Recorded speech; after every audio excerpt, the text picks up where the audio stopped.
நானும் வீட்டில் சண்டை வரக்கூடாது, அக்கம் பக்கத்தில் இருக்கிறவங்கள பார்த்து நம்மள கேவலமாக நினைக்கக்கூடாதுன்னு சொல்லி நானும் எவ்வளவோ பொறுத்து போனால் ரொம்ப தான் தலைமையில் ஏறி டான்ஸ் ஆடுறாரு. இந்த இப்போ நான் வந்து தலைமையில் டான்ஸ் ஆடுறேன்.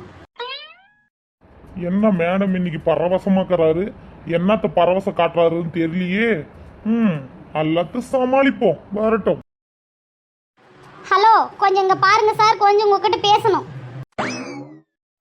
என்ன கவிதா சாருலாம் சொல்ற இன்னைக்கு? பிப்ரவரி 14 என்ன நாள் சொல்லுங்க.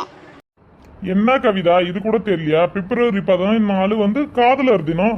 உனக்கு என்ன பிரச்சனை? லவ் பண்ணி தானே என்னை கல்யாணம் பண்ணிக்கினீங்க. ஒரு ரோஸ் வாங்கி வந்து கொடுத்துட கூடாதா? இல்ல ஒரு முளம் பூ வாங்கி வந்து கொடுத்துட கூடாதா? அட்லீஸ்ட் ஒரு சாக்லேட் தான் வாங்கி வந்து கொடுத்துட கூடாதா? என்னங்க எனக்கு வாங்கி கொடுத்தீங்க நீங்க? வேணா கவிதா, நல்லா சொன்னா ரொம்ப கோவப்படுவேன். அதுக்கப்புறம் என் மேல வந்து வரிச்சு கட்டி சண்டைக்கு வரக்கூடாது. சொல்லுமா நீவே, எல்லாத்தையும் வைய சபையில இதுக்கு மேல பொறுத்து இருக்கிற மாதிரி கிடையாது.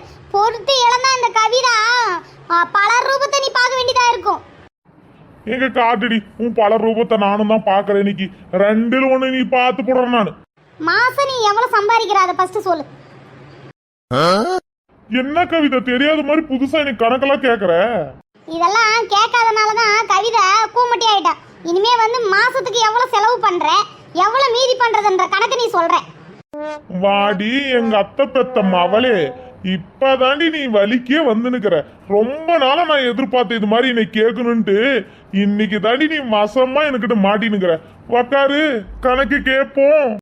ஐயோ, அவசரப்பட்டு கணக்கு கேட்டுட்டுமோ?